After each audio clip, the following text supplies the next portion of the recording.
What's up, y'all? It's your girl Queen Queasy, and we have Esolid in the building. Wow. Salute to all my solid steppers out there, baby. okay. So E, thank you for coming to my channel. No problem. So, can you talk about some of your time in prison? Let's back up. Let them know where you from, what city you coming from, and how everything started with going to jail, becoming incarcerated. Start there. Well, I like to always say that just as a reminder.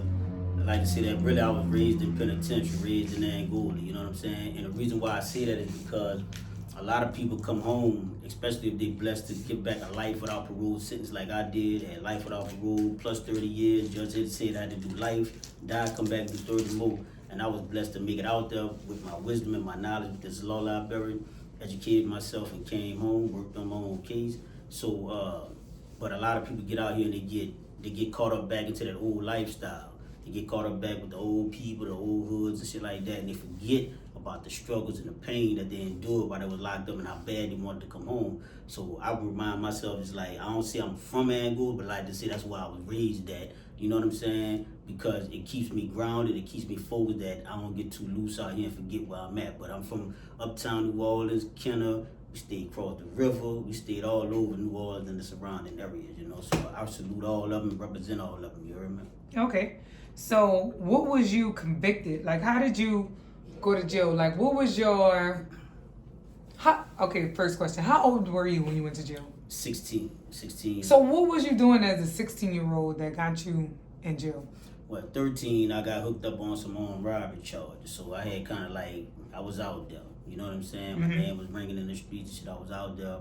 And never messed with no civilian. Anybody that I had issues with, they was in the streets just like I was in the streets. You know what I'm saying? Right. Never messed over no old ladies, no women, no children, none of that shit. Yeah, you heard me? Okay. So, yeah, so if you in the game, you was up for game. That's how we was rocking back then. You know what I'm saying? In the 90s.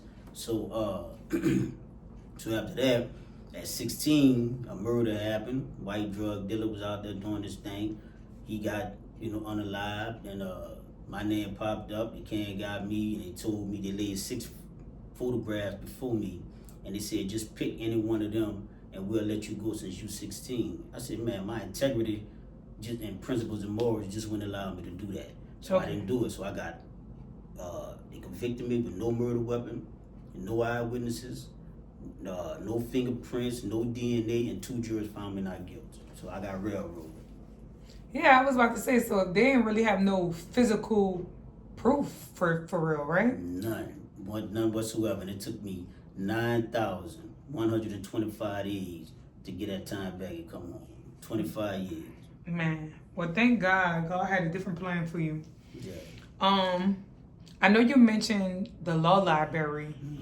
So my question is, how important do you think it is for people, even outside of prison, to know the law?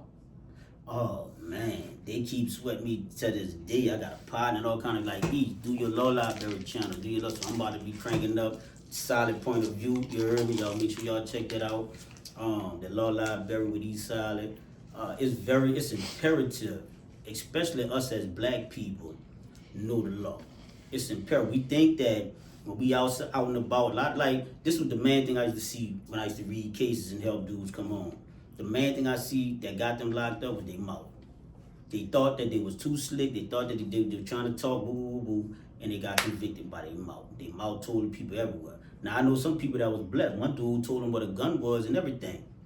But just so happened, he wound up getting an impeccable attorney, a badass lawyer, and that lawyer got to throw it out because they shouldn't have questioned him because he was a juvenile when they questioned him. You see what I'm saying? So he got told the murder weapon, all that got thrown out so they couldn't use it, so they had to dismiss the charge. He was actually guilty. You see what I'm saying? So, but the main thing is, you got the right to shut them up. You heard me? Right. So, damn, it was just at the tip of my tongue when you brought up the man with the lawyer. Because I feel like when it comes down to it, it's about knowledge and it's about money. Yeah. More than if you are actually guilty or innocent. Right. So I know you said on Real Life Street Stars that your brother was killed in prison. Yeah. So y'all was doing time together? Yeah. How many brothers do you have? I got 5 brothers all together. 2 of them was in Angola. So 3 of us went to prison. 2 of us Two of them went to college. Okay. So how was that experience with y'all? Was y'all like in gang fights when y'all was in jail? Like how did that go when y'all you and your three brothers was in jail? Well, one thing about it is my brothers was old enough to be my dad. Like that's the age gap. You know what I'm saying? Yeah, I got a big family. That's crazy. My mom and daddy got 11 children. Okay. So it's a big gap. So some of my brothers and sisters old enough to be my mom or daddy. Okay. So when I got to the pen, it was just like, you know, we kept bumping heads a little bit because, you know, he was the big brother, you know, he was respected up there and everything. Mm-hmm. But I wanted to stand on my own because I seen all the respect that he had. I'm like, shit, you ain't about to tell, because I heard dudes in the parrot, dudes would be stomping a nigga in the parrot. Mm-hmm. And then they'll say, nigga, I'm gonna let you slide. because nigga, I respect your uncle, I respect your brother, you heard that? Right, so I'm like, right. when I got to the pimp, I'm like, nigga, you gonna respect me because of me. Right. You see what I'm saying? So I went up there, then you just gave me a fresh life sentence at 16 years old. So I was out on my top, but the thing that made them dudes really, really respect me the most as a man, not just as no wild young thug nigga, was because I ain't just buck against dudes. I ain't just stand up and represent against another nigga. I stood up and represented against that system, those that killed my brother. Right, you know what I'm saying? Like, I ain't bow down to them. Mm-hmm. So that made them dudes. Now they starting to get scared. They like, no, little brother, no. Man, the white folks gonna kill you, but like they did your brother. Man, that's what they gonna have to do then. You heard me? Mm-hmm. You're not about to just kill my brother and think that y'all going to just walk around me and give me a life sentence, take my life and all that. My mom, I gotta hear my mama crying, going through this shit here. So they started trying to like tip my mom about using me up by putting me in a dungeon. I'll be just walking down the wall and they'll jump out on me. Eric Brown, put your hands behind you. They'll cuff me up, take me to the dungeon. What I'm going to the dungeon for? They ain't telling me nothing, right? You don't have the real rights that you have in prison like you do on the street, but you do have some rights in the certain legal parameters. They got to take you to kangaroo court. That's what we call it. So they'll take me, yeah, they'll take me in front of a little board and shit. And nigga, matter of fact, you give me flashback, you got to sit in a chair like this, shackled up, and they sit at a desk right there. Uh-huh. You heard me? And lie on you and all that shit. They read it right up to you and all that shit. So one day they said that they got a letter. Somebody wrote a letter on me and said that, because that's called slick side, right? That's how they used to do in the pen. They couldn't just tell on your record, niggas you're urban shame. Right. So they'll write a letter on you. So, but I don't think nobody did that. That was them doing that. Right. They was mad at my mama for filing a lawsuit against them. So they'll try to make you think somebody is ratting on you, but all the while it's them doing that. Or they'll go pay somebody to say they wrote it. You know what I'm saying? Mm-hmm. They'll give them a McDonald's burger from the street. Niggas ain't had no McDonald's burger in 40, 50 years. You heard me? So selling their soul for just that. For a McDonald's cheeseburger. You heard me? OMG. So yeah, so they said that they got word that I was plotting to escape. Mm-hmm. They said I was gonna kill a free man. That's what we call the officers that worked in the guard. They said I was gonna kill a free man because what happened to my brother. They said I was under the iron pile and just talking this. Now anybody know it. Anybody in the pen or anybody in the streets know you don't go under the iron pile in the penitentiary. That's like going to the barbershop on the street. The iron pile where dudes hang out. It's like the barbershop on the street. You don't go into none of these areas and talking about, yeah, I'm about to kill somebody. Okay. Just right there so in the you could tell it was like the staff or something that... You can tell it was some white people folks who there wasn't didn't know. nobody from the street. Right. That's what made me like, man, ain't nobody from the street wrote this letter. See, y'all lying, and y'all want me to think that somebody did this so I could go out there and try to figure out who did it and hurt them. You know what I'm saying? But all the while... So they could really build a real case on you. So when they did that, when they said, and then my mama came to visit me, so she couldn't have a contact visit with me because I'm in the dungeon, right? Because my mama had moved to New York. She left me when I got convicted. My mama left New Orleans and went to New York. With the rest of your siblings? No, so she moved by herself. I just had like my sister and my nephews and nieces that was born in New York. They were the only people up there in New York at the time. Damn. So what part of New York she lived in? My mom was in Brooklyn. My sister was in Harlem. Okay. My mom was in, because I remember reading the letters. My mom letters was coming from Brooklyn and my sister letters would be coming from Harlem. Yeah. Damn. Yeah. That's crazy. So how did your brother die? Well, it was two of them. Two of them died. Okay, in prison. One of them escaped and they shot him in the back. They said he refused to surrender. So my mama sued him for 19 years. She sued the system, Angola, in the state of Louisiana for 19 years. They finally settled with her. They made me sign papers because when my dad died while I was still locked up, then everything came to all of it, the lawsuit and everything. Because it was my mom and my dad against him. Right, that was suing him. So when he died, then everything came to all the siblings, right? So we just signed everything over to my mom. You know, so the agreement with her was we couldn't talk about, because that's one thing about Louisiana. whether they kill you, mess with you, they don't never want you to expose them and talk about what they did. Right. You know what I'm saying? They don't never want to admit what they did. So they said they had the right to shoot my brother in the back and kill him just because he refused to surrender. But we got a law in this Congress that says if somebody just running, whether they are escaped convict or not, you do not have a right to just murder them. They got the law is, and that's what my mama got established. You got a thing called disable. So they were supposed to disable him. Like that means shoot him in the legs to get him to fall down, not shoot him and not kill him. Exactly. But since the word disable wasn't how you say it wasn't the definition of it wasn't exemplified to them, then of course if you dead, that's you disabled.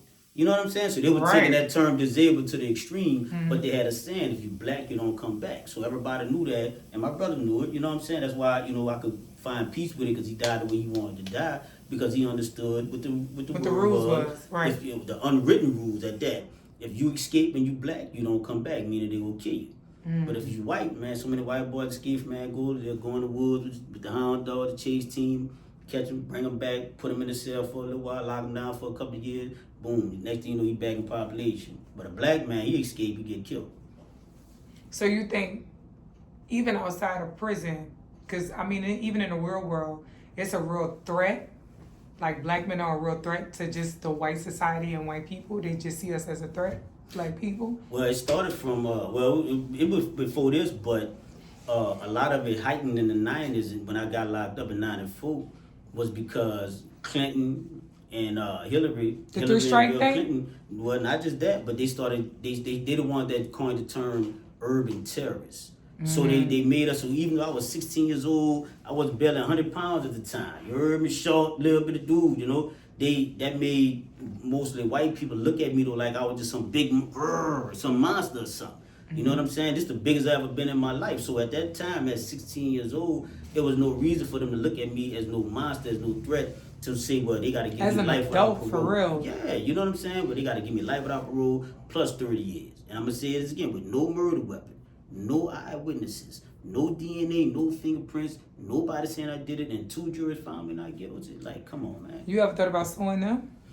Oh, well, because my case is still pending and I'm still fighting it. Yeah, that's the thing. That's why they gonna keep fighting me, and I'm gonna keep fighting them, because they don't never want to pay up. They don't want. They feel as though that money is coming out their pocket. But I want to make laws and change to the point where it's gonna start coming out their pocket, though. They have to be sued in their individual capacity as well, because I used to hate, man, seeing wrongful conviction cases when they finally get overturned, because some of them dudes had DNA. There's no DNA in my case to exonerate me from this, so I just have to show them the facts of the shit, right? But with those cases where dudes did 20 years, 30 years, 40 years, some even 50 years, can't get that tight. Basketball numbers up. And them dudes that get out, right, because they got the DNA evidence from 30 years later prove that, man, this dude didn't do that, because they didn't have the technology to analyze that DNA. Oh, they didn't give at it. that they didn't time. Care. Right, they could have brought it, but now they have it, so now they're utilizing it. So when they show that he really didn't do the crime, now they let him out, right? But then they come say it to the DA. The DA say, hey, man, look, I know what I did was wrong, and I apologize. Do you forgive me? And a lot of them niggas, don't get me wrong, because when I gave back like that license and came home, I was just happy. I didn't want no more beef with my family, who I thought, wasn't there for me and all that. I'm like, man, look, y'all family, I love y'all, bump, bam, forget it. You know what I'm saying? So I just was grateful and thankful, right? But with the system, the evildoer that deliberately did that from a demented mind, an evil, wicked motherfucker that deliberately took my life at 16 years old, no, I don't forgive him. But I was seeing a lot of dudes like, yeah, I forgive him, I ain't mad on him. I'm like, no. But there was one dude named Glenn Ford, man, from Shreveport. He was in New Orleans. The vote had got him out there, and some formerly incarcerated dudes that I was in Angola with, they built all kind of little organizations and stuff to help dudes, get reacclimated into society after doing decades in prison, right? So he was there living with them. They were taking care of him when he first came home, because they didn't give him no money yet, right? His compensation. So while he's suing him, the DA, it was on the news too in Louisiana. The DA came to New Orleans from Shreveport and talked with him, and I said, hey, man, do you forgive me? He was the first one I seen. That said, no, I don't forgive you, man. You took too much away from me. He said, man, my mom would have died, my dad, all my family would have died. You know what I'm saying? And they didn't get a chance to see me being exonerated as a free man, to see that I ain't do this shit. You know what I'm saying? They died with this shit on their head, man. Fuck you, I don't forgive you. That was the first dude I seen stand up and say that shit. And then he had cancer. Then he died like less than a year later after he was home and never got his compensation. Damn.